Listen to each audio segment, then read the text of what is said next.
Hola a todos, a todas. Un peu plus tard aujourd'hui, hein. Vous vous souvenez qu'il y a un concours, un défi ou quelque chose comme ça, qu'il faut répondre à une question et s'abonner à la chaîne YouTube? Gardez ça en tête.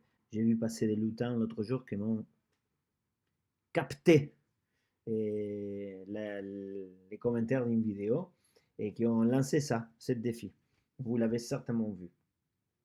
Aujourd'hui, je vous présente, comme hier, un autre couple des danseurs. Encore une fois, des danseurs pas trop connus. Vous savez, il y a dans les danseurs comme moi qui avons commencé avec Claudia dans les années, fin des années 80. Et il y a eu une quantité de danseurs qu'on a eu la chance de pouvoir voir danser.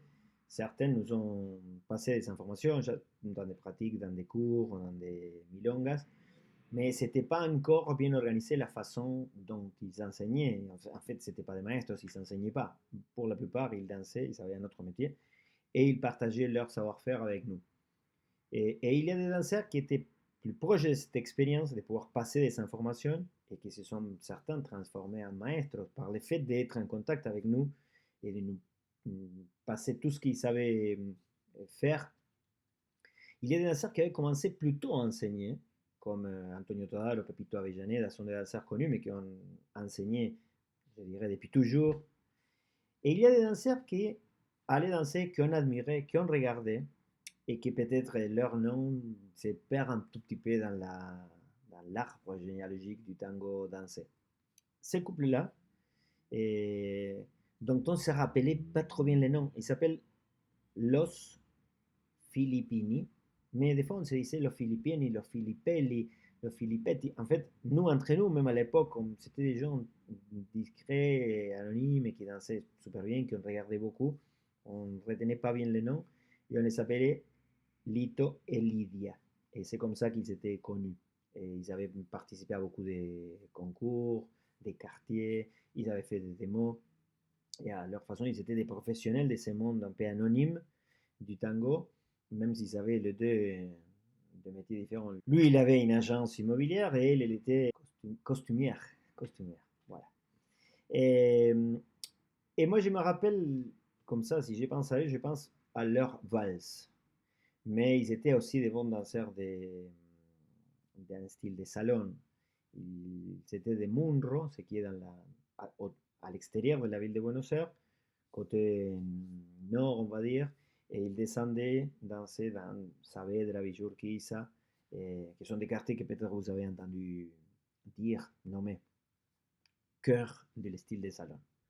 Moi, j'adorais la façon inattendue dont ils proposent les arrêts des tours et comment ça répare. Parce qu'en fait, il tourne d'un côté, il arrête de façon inattendue, il part d'un autre, il arrête. Et il y a beaucoup de sorties en miroir vers la gauche à lui, à Lito. Et ça tourne d'un côté de façon improbable, et ça s'arrête et ça tourne de l'autre. Après, j'aime beaucoup la façon de marcher. Que les pas ne sont pas très longues, mais sont très élégants.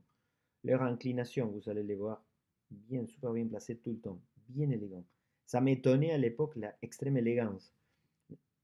Elle était habillée en plus avec des robes à chaque fois plus improbables parce qu'elle faisait beaucoup de robes. Je ne l'ai jamais vu deux fois avec euh, quelque chose qu'on ne puisse pas apprécier tout leur travail, les travail qu'elle mettait à faire tout ça, toute sa robe.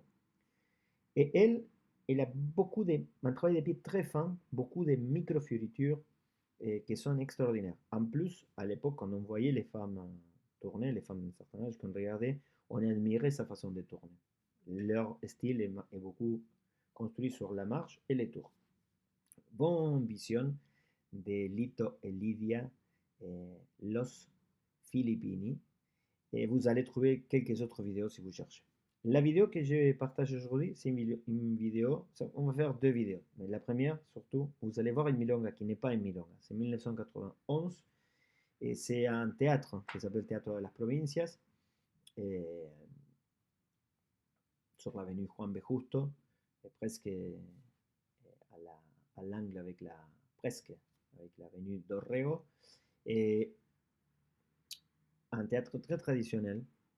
Et en hommage au tango, ils ont fait un spectacle qui était mené par Marisa Galindo qui s'appelait La Milonga, où en fait il recrée une milonga sur scène. Donc vous allez voir qu'il y a plein de milongueros, tous improvisent, et l'idée c'est Gerardo Portalé, un autre danseur très admiré, fait comme un petit peu le rôle de celui qui organise la milonga, et les danseurs, on voit qu'il y a comme des solos, mais tout de suite ils sont mis à l'ensemble de la logique de la milonga qu'on connaît. Et donc, profitez, cherchez un peu plus autour de eux, et je mets une valse à la fin.